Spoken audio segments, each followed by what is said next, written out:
अफसरों के भरोसे नहीं चलती है कोई भी सरकार। अफसरों ने किया गुरुग्राम का बुरा हाल। जी हाँ, न बिजली है न पानी है, सड़कें हैं तो पता नहीं सड़क में गड्ढे हैं या गड्ढों में सड़क। सीवर व्यवस्था का बुरा हाल है। सरकार बड़े बड़े वादे करती है, जमीनी हकीकत कुछ और ही नजर आती है। अब की बार जनता बोर्ड की चोट से जवाब देगी। बता दें, वीरू सरपंच का कहना है कि कोई भी सरकार अफसरों के भरोसे नहीं चला करती। हरियाणा में चुनाव की तारीख जैसे जैसे पास आ रही है, वैसे वैसे आरोप प्रत्यारोप का दौर भी शुरू हो गया। बादशाहपुर विधानसभा से आम आदमी पार्टी के प्रत्याशी वीर सिंह ने भाजपा सरकार पर तीखा हमला बोला।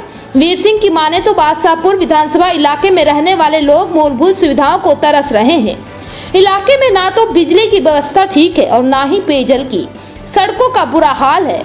कई इलाकों में तो पता ही नहीं चलता कि सड़क में गड्ढे या गड्ढों में सड़क। इतना ही नहीं, सीवर व्यवस्था का तो और भी बुरा हाल है। जब लोग टैक्स देते हैं तो उन्हें सभी सुविधाएं मिलनी चाहिए। अगर बादशाहपुर विधानसभा की जनता उन्हें अपना आशीर्वाद दिया तो वह सबसे पहले इंफ्रास्ट्रक्चर को सुधारने का काम करेंगे।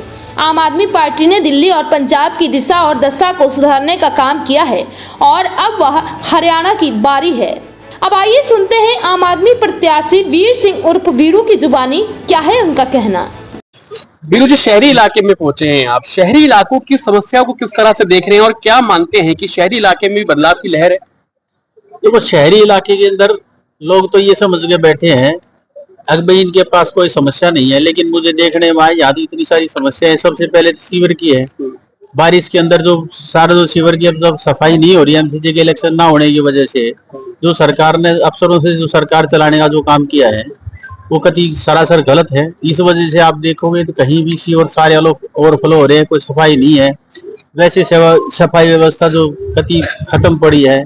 एक बारिश होते के साथ समुद्र के अंदर सारी गलियां भर जाती है, घर पाने जाने के लिए बड़े मजबूरी हो जाती है लोगों की। तो समस्या तो बहुत सारी है।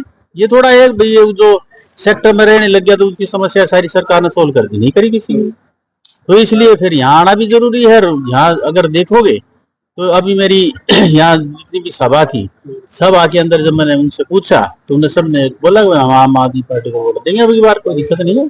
अच्छा, एक बात बताइए कि शहरी जो वोटर है, कहा जाता है कि बीजेपी का कोर वोटर है, बीजेपी के पास जाता है, लेकिन दिल्ली में हमने देखा कि आम आदमी पार्टी को शहरी वोटर पसंद करता है। तो क्या गुरुग्राम में भी मानते हैं कि इसी तरह का माहौल बनेगा शहरी वोटर्स में? देखो, जो पार्षद का चुनाव होता है, जो एमएलए का जो चुनाव होता है, ये लोकल लेवल का ज्यादा चुनाव है। तो इसमें लोकल लेवल के ऊपर कैंडिडेट को ज्यादा पसंद करते हैं। कौन कैंडिडेट हमारे बीच का है, कौन हमारे बीच में रहने वाला है, कौन हमारे काम करने वाला है, कौन हमारी सुनने वाला है, इन सारी चीजों को देख के कैंडिडेट के ऊपर वोट मिलते हैं। जैसे दिल्ली में मिली है, इस तरह हरियाणा के अंदर भी जो शहरी वोटर है वो केजरीवाल जी को पसंद भी कर रहे हैं और उसकी वोट देने की बात भी कर रहा है। वो कहता है जो जनता ने जो टैक्स दिया है उस जनता के दिए हुए टैक्स को वापस देना ही सबसे बड़ी बात है।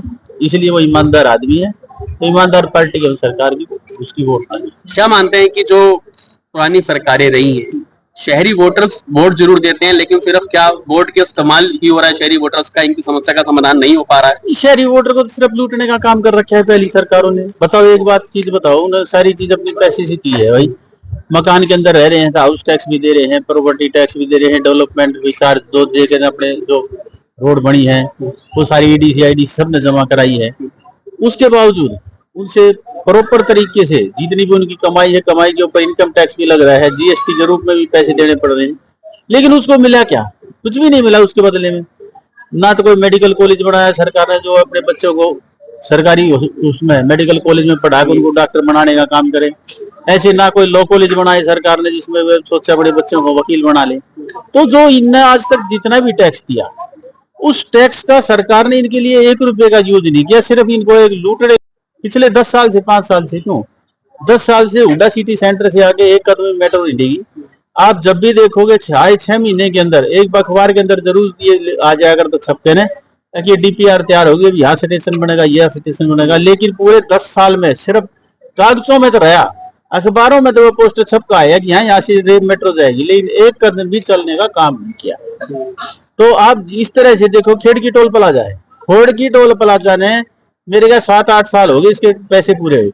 निरंतर लूट चल रही है। आप देखोगे हर आदमी लूटने के लिए तैयार है, और उसके लिए आप देखोगे कितनी बार, इतने दिन से अगर इतनी भारी लूट चल रही है, आप 700 करोड़ रुपए में जो बादशाहपुर ड्रेनेज बनाने का जो काम किया, आज देखोगे एक बारिश हुई है, समुद्र की तरह सब कुछ तैरता नजर आया। तो इसका मतलब जो उन्होंने अपनी प्लानिंग करी वो सारी रद्दी थी, वो भ्रष्टाचार की भेंट चढ़ गई। तो ये बहुत सारी समस्याएं हैं गुड़गांव की, जिसके लिए आम आदमी पार्टी लड़ाई लड़ेगी और आगे आने वाले समय वोट भी मांग रही इसके लिए। ठीक है, धन्यवाद।